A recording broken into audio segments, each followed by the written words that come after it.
अंधेरे में एक रोशनी, अंबेडकर का बचपन।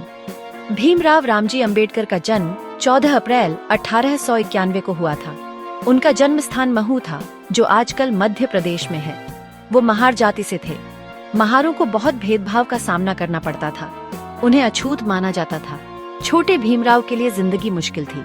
उन्हें पक्षपात और अलगाव का सामना करना पड़ा। उन्होंने जाति व्यवस्था का अन्याय अपनी आंखों से देखा। लेकिन भीमराव एक तेज और जिज्ञासु बच्चे थे। उन्हें ज्ञान की प्यास थी और उनका मन बहुत मजबूत था। उनके पिता Ramji Sakpal British Indian army में सूबेदार थे। रामजी शिक्षा को महत्व देते थे। उन्होंने भीमराव की पढ़ाई को बढ़ावा दिया। ये मदद भीमराव के जीवन में बहुत जरूरी साबित हुई। इससे उन्हें बड़ी मुश्किलों से पार पाने में मदद मिली। शिक्षा मुश्किलों के खिलाफ उम्मीद की किरण। भीमराव पढ़ाई में बहुत अच्छे थे। उन्हें स्कूल में भी भेदभाव का सामना करना पड़ा। उन्हें अलग बिठाया जाता था। उन्हें अक्सर जरूरी सुविधाओं से वंचित रखा जाता था।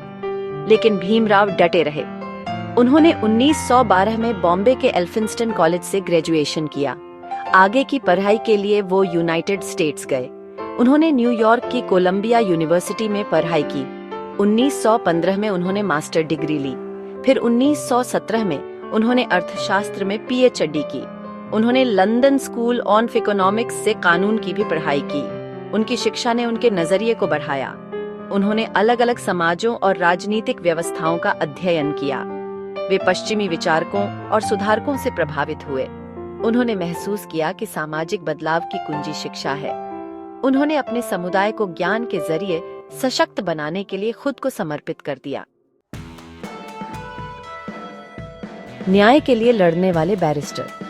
डॉ अंबेडकर 1923 में भारत लौटे। वो वकील बन गए। वो दबे कुचले लोगों के अधिकारों के लिए लड़ना चाहते थे। उन्होंने मूकनायक नाम का एक साप्ताहिक अखबार शुरू किया। उन्होंने अन्याय के खिलाफ अपनी आवाज उठाई। उन्होंने अस्पृश्यता की प्रथा की निंदा की। उन्होंने सभी नागरिकों के लिए समान अधिकारों की वकालत की। वो सामाजिक सुधार आंदोलन में एक प्रमुख व्यक्ति बन गए। उन्होंने सार्वजनिक बहस और सम्मेलनों में भाग लिया। उन्होंने जातिगत भेदभाव को बढ़ावा देने वाली पारंपरिक हिंदू मान्यताओं को चुनौती दी। उन्होंने विरोध प्रदर्शन और धरने आयोजित किए। उन्होंने दलित समुदाय को संगठित किया। उन्होंने उन्हें अपने अधिकारों के लिए लड़ने के लिए प्रेरित किया। वो बेजुबानों के लिए एक शक्तिशाली आवाज बनकर उभरे। उन्होंने अपना जीवन समानता और न्याय हासिल करने के लिए समर्पित कर दिया। यथास्थिति को चुनौती, अंबेडकर की सक्रियता भड़की। डॉ अंबेडकर की सक्रियता कानूनी लड़ाइयों से आगे बढ़ी। उन्होंने सार्वजनिक संसाधनों तक पहुंच के लिए आंदोलन का नेतृत्व किया। उन्होंने दलितों के लिए मंदिर प्रवेश के अधिकारों के लिए मार्च आयोजित किए। 1927 में महाड़ सत्याग्रह एक महत्वपूर्ण क्षण था। उन्होंने हजारों दलितों का नेतृत्व किया ताकि वे एक सार्वजनिक तालाब से पानी पीने के अपने अधिकार का दावा कर सकें। इस कृत्य ने गहरी जड़ें जमा चुकी जाति व्यवस्था को चुनौती दी। इसने अस्पृश्यता के खिलाफ लड़ाई में एक महत्वपूर्ण मोड़ ला दिया। उनकी सक्रियता ने रूढ़िवादी तत्वों के क्रोध को झेला। लेकिन अंबेडकर अडिग रहे। वो जानते थे कि आजादी और समानता के लिए लड़ना जरूरी है।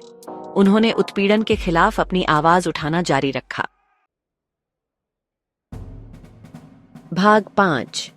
गोलमेज सम्मेलन, बेजुबानों की आवाज। 1930 के दशक में भारत का आजादी का संघर्ष तेज हो गया। डॉ अंबेडकर को लंदन में गोलमेज सम्मेलनों में भाग लेने के लिए आमंत्रित किया गया था। इन सम्मेलनों का उद्देश्य भारत में संवैधानिक सुधारों पर चर्चा करना था। अंबेडकर ने इस अवसर का लाभ उठाया। उन्होंने दलितों के अधिकारों के लिए जोरदार तरीके से तर्क दिया। उन्होंने समुदाय के लिए अलग निर्वाचन क्षेत्रों की मांग की। उनका मानना था कि उनके राजनीतिक प्रतिनिधित्व को सुनिश्चित करने के लिए ये जरूरी था। महात्मा गांधी ने उनकी मांगों का विरोध किया। गांधी को डर था कि अलग निर्वाचन क्षेत्र समाज को बांट देंगे। इस असहमति के कारण तीखी बहस हुई। अंततः अंबेडकर एक समझौते के लिए तैयार हो गए, पूना पैक्ट। इस समझौते ने सामान्य निर्वाचन क्षेत्र के भीतर दलितों के लिए आरक्षित सीटों की गारंटी दी। भाग 6। आजादी और एक नई सुबह, भारतीय संविधान के निर्माता। 1947 में भारत को आजादी मिली। नए आजाद देश को आकार देने में डॉ. अंबेडकर की विशेषज्ञता की जरूरत पड़ी। उन्हें भारतीय संविधान की मसौदा समिति का अध्यक्ष नियुक्त किया गया। संविधान बनाने में अंबेडकर ने महत्वपूर्ण भूमिका निभाई। उन्होंने यह सुनिश्चित किया कि इसमें समानता, स्वतंत्रता और बंधुत्व के सिद्धांत शामिल हों। उन्होंने सकारात्मक कार्रवाई के प्रावधानों को शामिल किया। इन प्रावधानों का उद्देश्य ऐतिहासिक रूप से हाशिए पर रहने वाले समुदायों का उत्थान करना था। 1950 में अपनाया गया भारत का संविधान अंबेडकर के दृष्टिकोण का प्रमाण है। ये सामाजिक न्याय और सभी के लिए समानता के प्रति उनकी अटूट प्रतिबद्धता को दर्शाता है। ये उम्मीद की किरण है। ये भारत को एक अधिक न्याय संगत और समान समाज की ओर ले जाता है। भाग 7 बौद्ध धर्म में धर्मांतरण, मुक्ति की तलाश। डॉ. अंबेडकर जीवन भर सामाजिक न्याय के लिए लड़ते रहे। उनका मानना था कि सच्ची मुक्ति जाति के बंधनों से मुक्त होने में है। उन्होंने विभिन्न धर्मों और दर्शनों का अध्ययन किया। 1956 में उन्होंने अपने लाखों अनुयायियों के साथ बौद्ध धर्म अपना लिया। उन्होंने बौद्ध धर्म को मुक्ति के मार्ग के रूप में देखा। उनका मानना था कि ये जाति व्यवस्था से बाहर निकलने का रास्ता प्रदान करता है। अंबेडकर का धर्मांतरण एक शक्तिशाली बयान था। इसने जाति व्यवस्था को उनकी अस्वीकृति का संकेत दिया। इसने कई दलितों को बौद्ध धर्म की शिक्षाओं में सांत्वना पाने के लिए प्रेरित किया।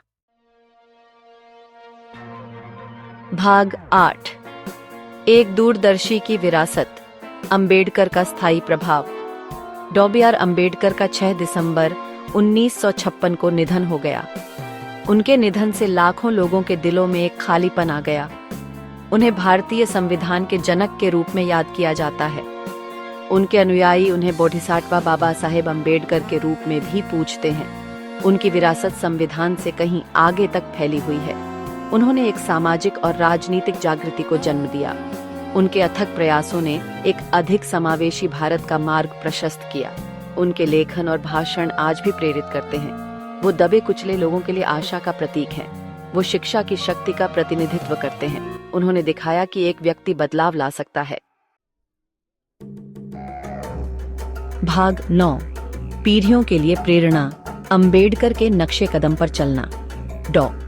अंबेडकर का जीवन मानव आत्मा के लचीलेपन का प्रमाण है। उन्होंने बहुत बड़ी चुनौतियों का सामना किया, लेकिन कभी हार नहीं मानी। उन्होंने यथास्थिति को चुनौती दी। उन्होंने न्याय और समानता के लिए संघर्ष किया। उनका संदेश आज भी गूंजता है। उनका जीवन दुनिया भर के लोगों के लिए प्रेरणा है। उन्होंने हमें सवाल करना, चुनौती देना और जो सही है उसके लिए लड़ना सिखाया। जब हम डॉ. बी. आर. अंबेडकर को याद करते हैं तो आइए उनकी विरासत का सम्मान करें। आइए हम भेदभाव और पूर्वाग्रह से मुक्त दुनिया बनाने का प्रयास करें।